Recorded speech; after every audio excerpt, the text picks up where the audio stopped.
My name is Elena Moore. I'm 28 years old. And I didn't know my relationship was already being autopsied behind my back until my boyfriend tried to break up with me like he was reading from a script. It was a Saturday night. Ordinary. Harmless. The kind of night people later say there were no signs about. I was at Ryan's apartment, the one that still smelled faintly like his laundry detergent and stale coffee. We'd been together for 2.5 years, long enough to develop routines, long enough to stop pretending every moment mattered. We didn't live together. That decision, what once felt like caution, would end up saving me. Ryan was on the couch, scrolling through his phone. His TV played some half-watched show neither of us was really paying attention to. His two best friends, Lena and Courtney, were there too. That wasn't unusual. They were always around, always watching, always weighing things. I remember noticing how Ryan's phone stayed face down, even while he scrolled, how he angled it slightly away from me, like a reflex. I remember thinking, don't be paranoid. I'd been thinking that a lot lately. Then Ryan muted the TV. We need to talk, he said. The words themselves weren't strange, the tone was. It wasn't nervous or sad. It was rehearsed, polished, like he'd practiced it alone first. I looked up. Lena was biting her lip, barely containing something that looked like anticipation. Courtney leaned forward, elbows on her knees. Her phone was in her hand, angled toward me, not subtly. That was when my stomach tightened. Okay, I said slowly. Ryan took a breath he didn't seem to need. I've been thinking a lot, he began, and I think we should break up. It's over. Silence swallowed the room. Not the heavy kind, the expectant kind. I looked at Ryan's face, then at his friends. Courtney's eyes flicked between us like she was watching a tennis match. Lena's mouth twitched upward before she forced it flat. And suddenly something inside me clicked. This wasn't grief. This was performance. 3 weeks earlier, Ryan had left his laptop open at my place while he showered. A notification had popped up, a group chat preview. The test will show if she really loves you. I hadn't gone looking for it, but I hadn't ignored it either. So now, sitting there under the glow of someone else's expectations, I felt something unexpected rise in my chest. Not panic, not fear, relief. I set my phone down and met Ryan's eyes. Oh, I said, my voice calm, steady. Thank God. All three of them froze. Finally, I continued, standing up, now I can stop pretending I don't know about you and your coworker. The room collapsed inward. Ryan's face drained of color. Courtney dropped her phone. Lena's jaw actually fell open. What? Ryan stammered. The married one, I added gently. The late nights, the texts, the hearts, the drinks you forgot to mention. No one spoke. I grabbed my jacket. This saves me a very awkward conversation, I said. So yeah, if this is over, I'm relieved. And for the first time that night, the silence was real. I walked toward the door. Behind me, the script burned to the ground. I didn't slam the door when I left. That's the part people don't understand when I tell this story later, how quiet I was, how controlled, like I'd rehearsed my own exit. But the truth is, I had. Not in front of a mirror the way Ryan clearly had, not with his friends coaching him like they were directing a reality show. I rehearsed it in my head for 3 weeks. 3 weeks of smiling at him across dinner tables. 3 weeks of letting him kiss my forehead like he wasn't already splitting his attention between me and someone else. 3 weeks of pretending I didn't feel the way the air changed whenever he got a notification. Because I wasn't shocked on Saturday night. I was just finally done pretending I might be wrong. It started with something stupid and small, like betrayal always does. Ryan had spent the night at my apartment a few weeks earlier. We'd cooked together, watched a movie, fallen asleep halfway through. In the morning, he rushed to shower because he was running late, and he left his laptop open on my kitchen island. I wasn't trying to snoop. I was pouring coffee when I saw the screen light up. A message notification. Not from work, not from his mom, not from me. A group chat. Lena plus Courtney plus Ryan. And the preview line was like a slap. The test will show if she really loves you. My hands went cold around the mug.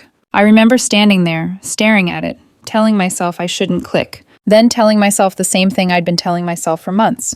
If you have to talk yourself out of trusting your gut, maybe your gut isn't the problem. So I clicked. The chat was a mess of voice notes, memes, and smug little theories about relationships like they were running experiments in a lab.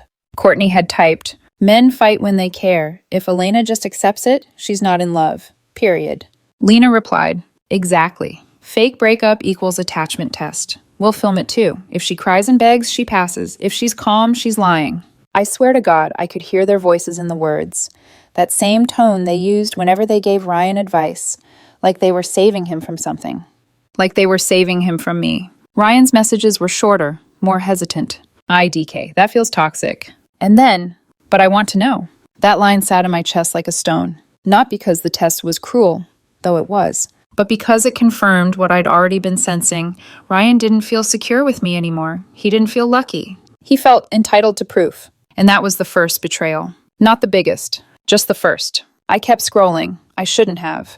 But once you open a door like that, you don't get to pretend you didn't hear what was on the other side.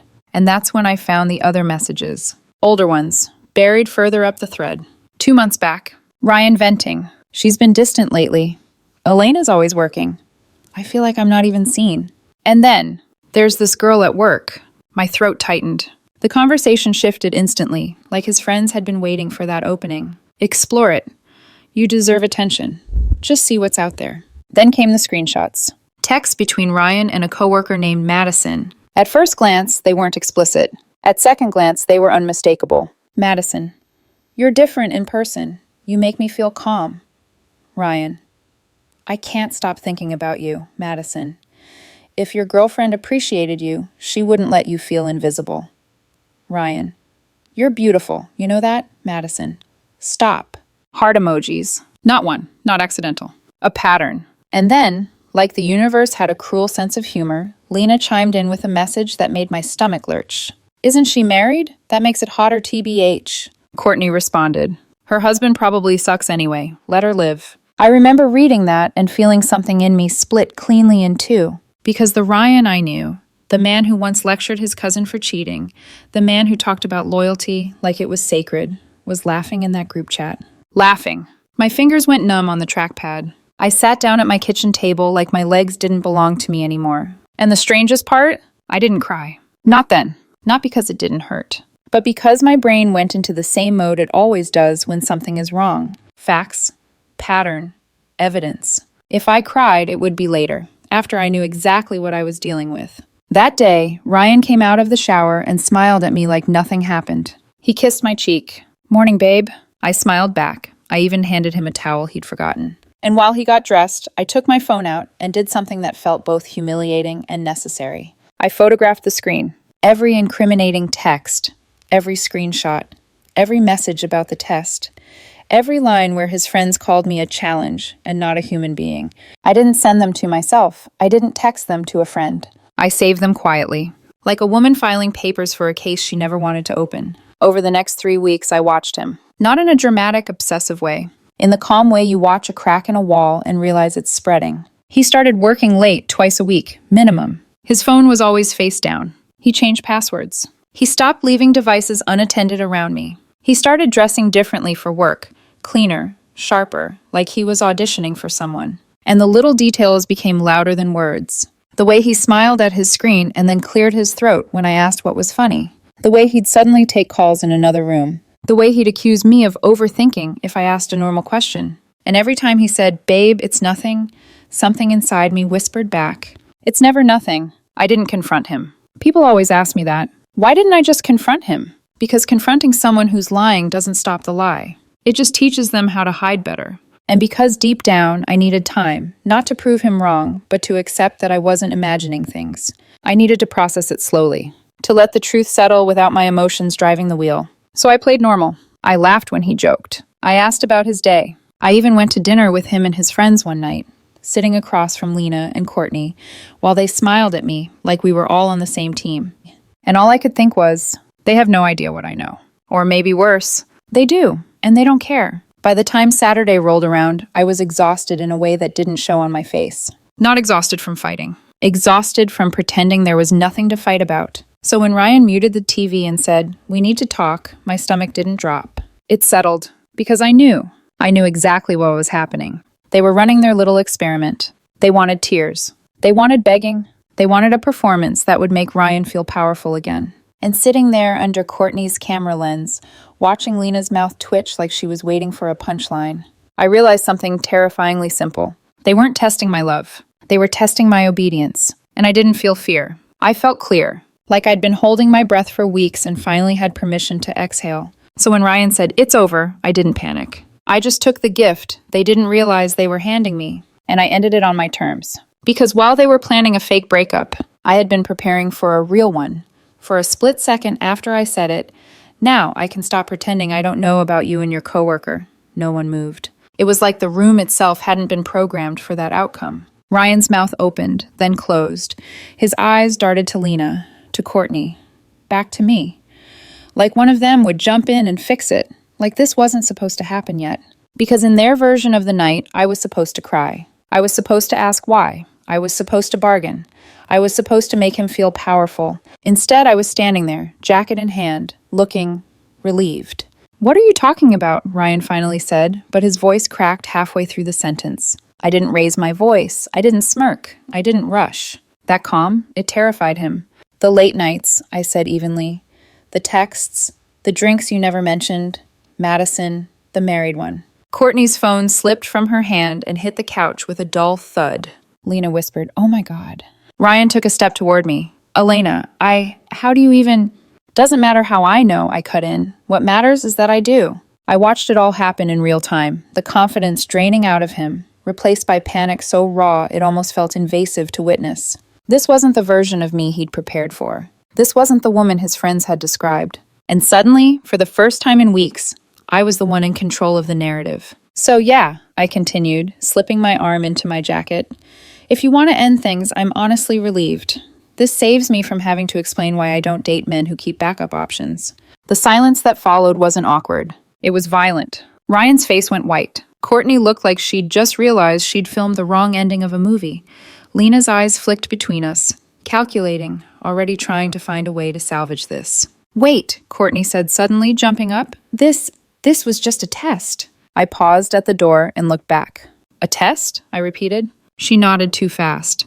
"Yeah, he wasn't really breaking up with you. We just wanted to see if you'd fight for him." I laughed. I didn't mean to. It just came out. Sharp, disbelieving, loud in the dead room. "A test," I said again.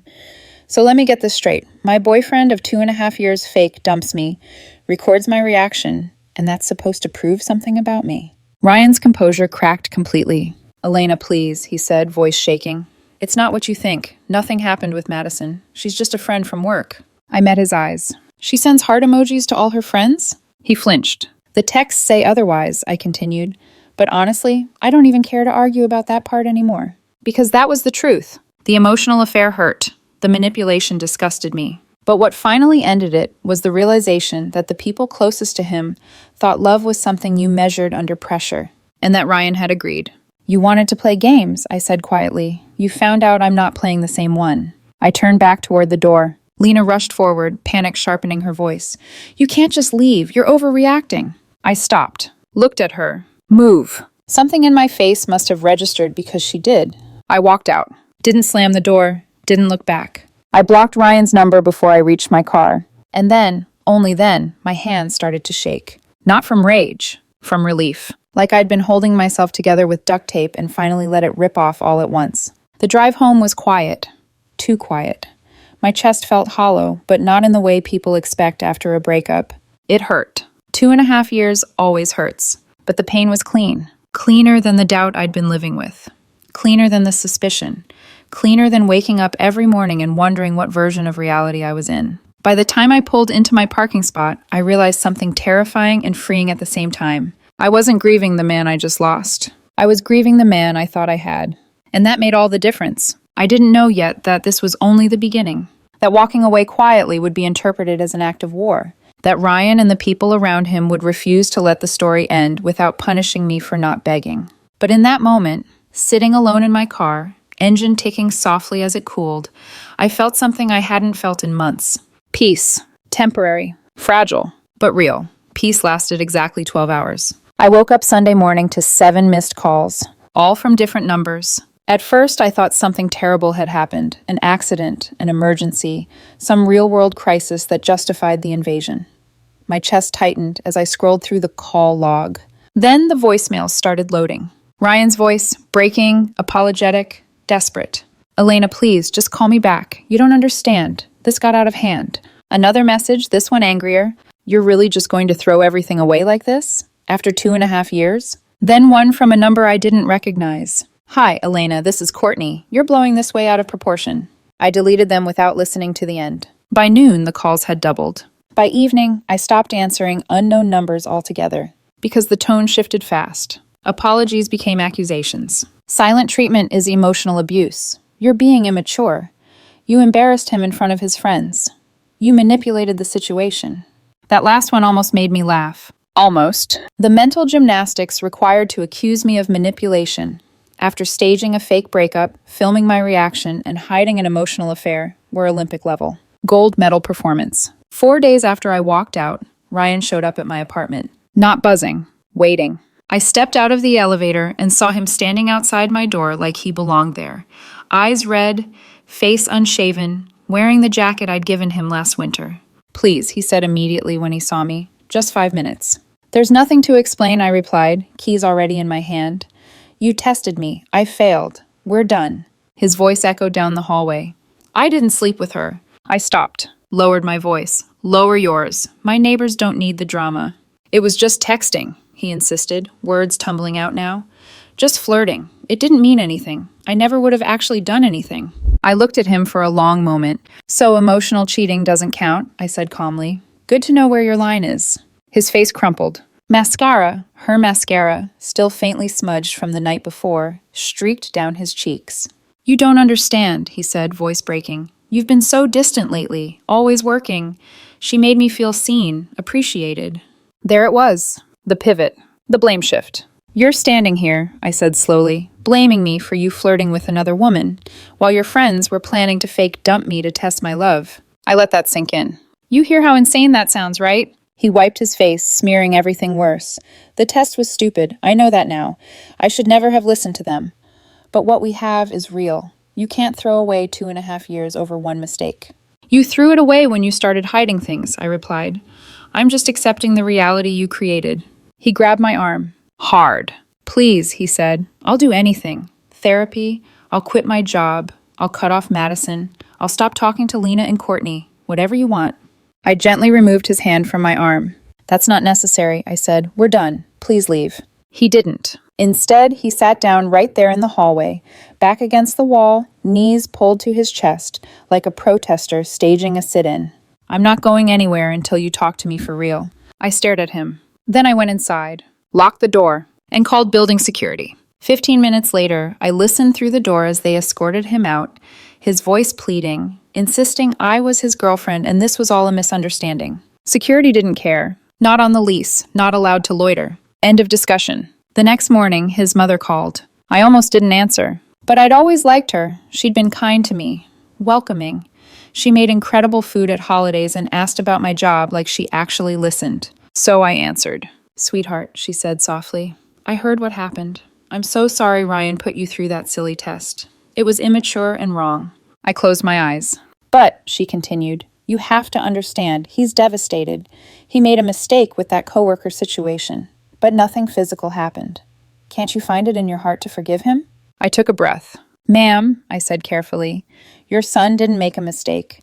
He pursued emotional intimacy with another woman while planning to test my loyalty.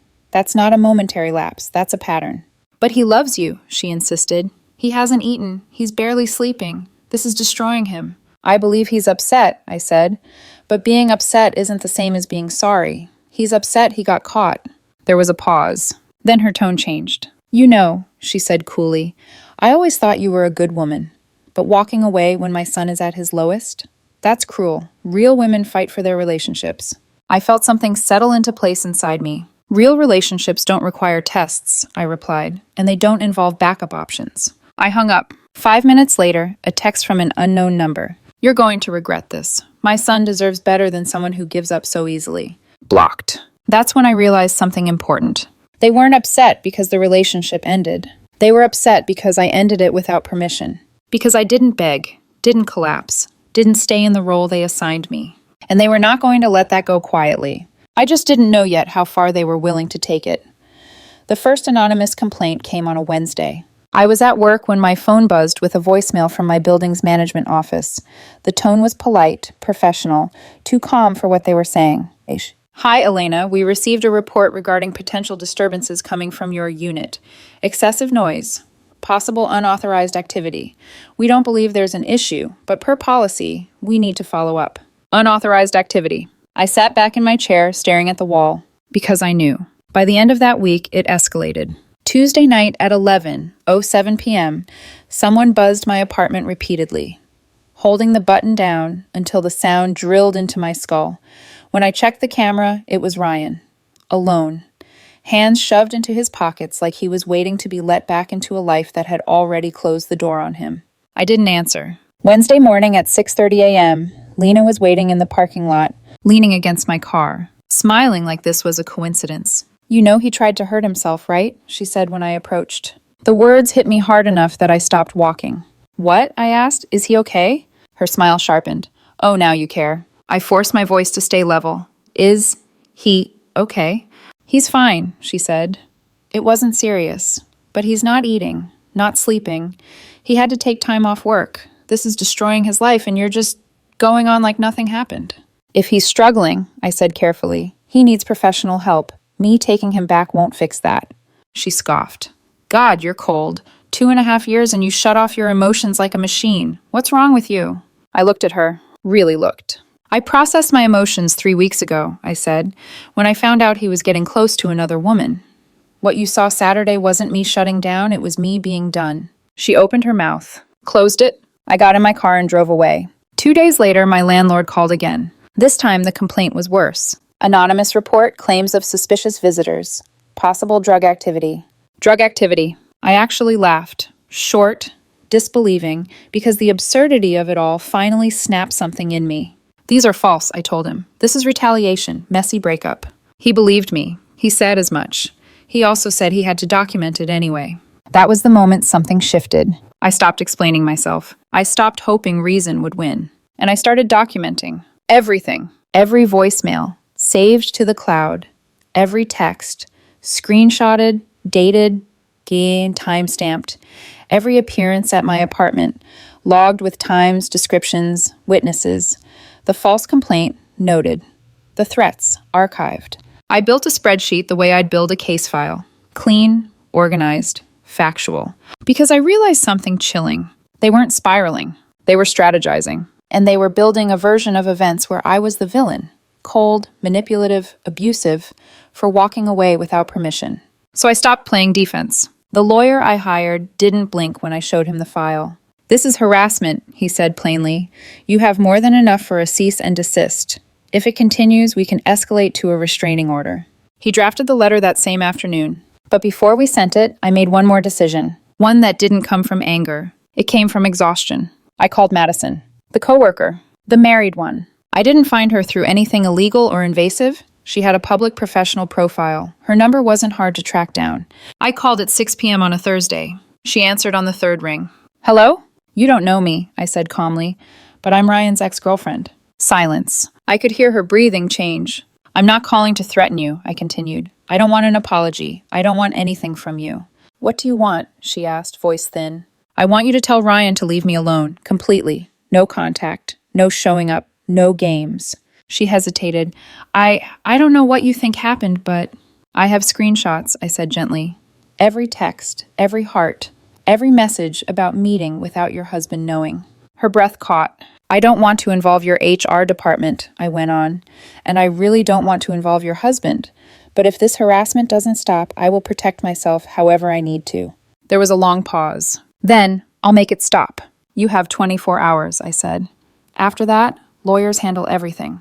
I hung up. The cease and desist letters went out the next morning. Certified mail. One to Ryan, one to Lena. They were clear, factual, unemotional. Any further contact would result in immediate legal action. The silence that followed was almost beautiful. No calls, no buzzing, no surprise appearances. For the first time since I walked out of that apartment, my phone stayed quiet. And in that quiet, I understood something important. Walking away had hurt them, but refusing to engage terrified them. Because control only works when you keep responding. And I wasn't responding anymore. The silence didn't just feel good. It felt unnatural, like the calm after something explosive, when your body hasn't caught up to the fact that the danger has passed. For the first 48 hours after the cease and desist letters were delivered, I slept with my phone on my chest. Not because it was ringing, but because I was waiting for it to. I kept expecting retaliation. Another anonymous complaint. A smear campaign dialed up a notch. some dramatic attempt to reclaim control. Nothing came. By day 3, I stopped flinching every time my phone buzzed with a work notification. By the end of the week, I accepted what had happened. They had finally realized this wasn't a game anymore. And games only work when someone keeps playing. Then my lawyer called. "Just giving you a heads up," he said. "I received correspondence from an attorney representing Ryan." I closed my eyes. Here it comes, I thought. "She's demanding 4 things," he continued, his tone almost amused. 1. $5,000 for emotional distress caused by your alleged harassment. 2. Written confirmation that you've deleted all screenshots and documentation. 3. A signed apology for defamation. 4. Assurance you'll never contact his coworker again. I laughed. Not a polite laugh. A full disbelieving one. "The audacity," I said. "Yes," my lawyer agreed. "It's impressive." His response was devastating in its simplicity. He pointed out that Ryan had shown up at my residence repeatedly, that the anonymous complaint to my landlord constituted harassment. That documented threats and intimidation existed, on their side, not mine.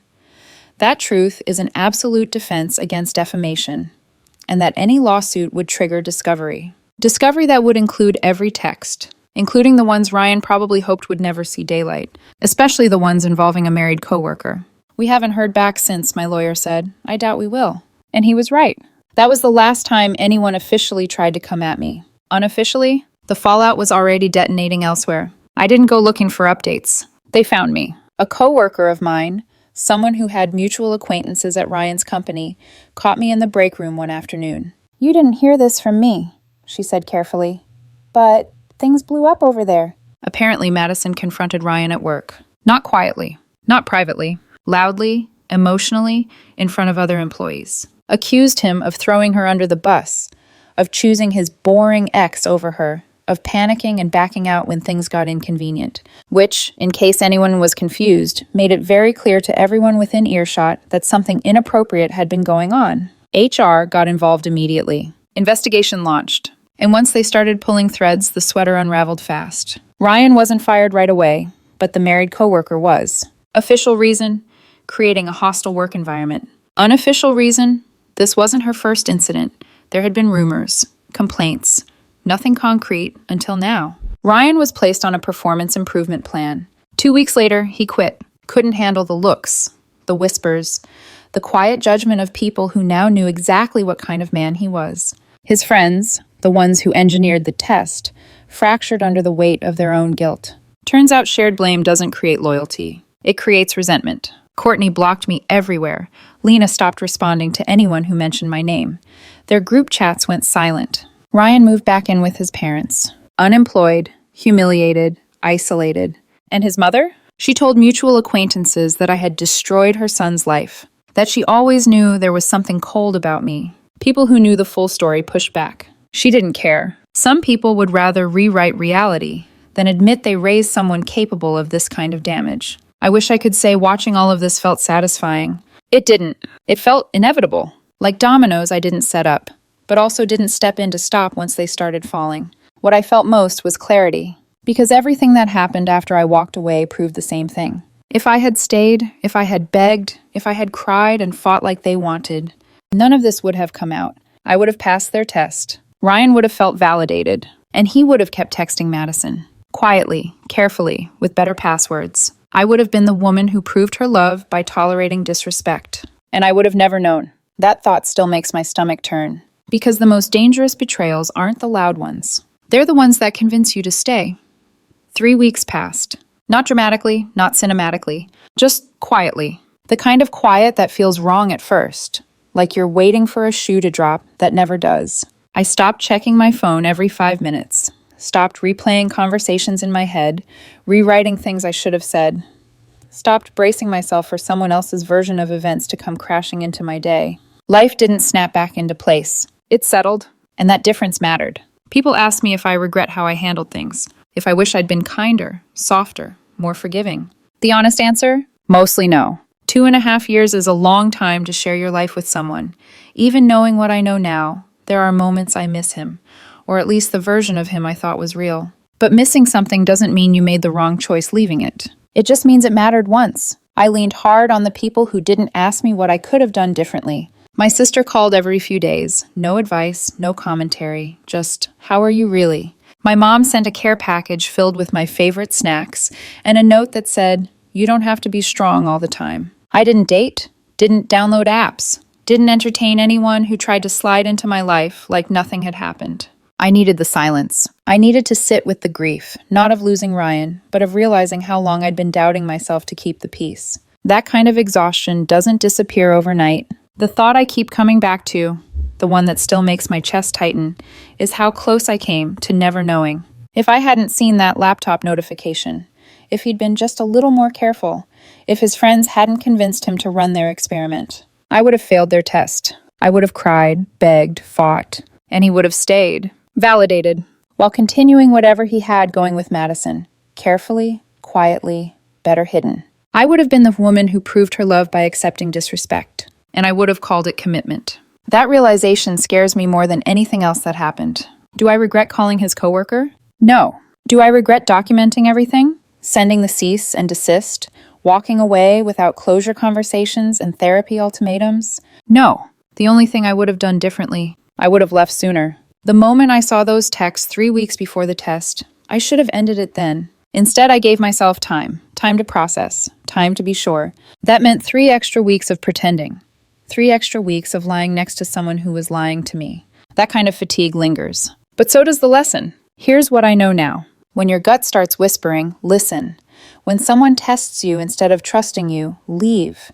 When a relationship requires you to perform pain to prove love, it isn't love. And when someone shows you who they really are, through their actions, their friends, and the company they keep, believe them the first time. Don't wait for a second demonstration. You deserve better than being someone's backup plan. You deserve better than being measured under pressure. And you deserve to walk away with your dignity intact, even if that makes you the villain in someone else's story. As for Ryan, I hope he figures out why he thought any of this was okay.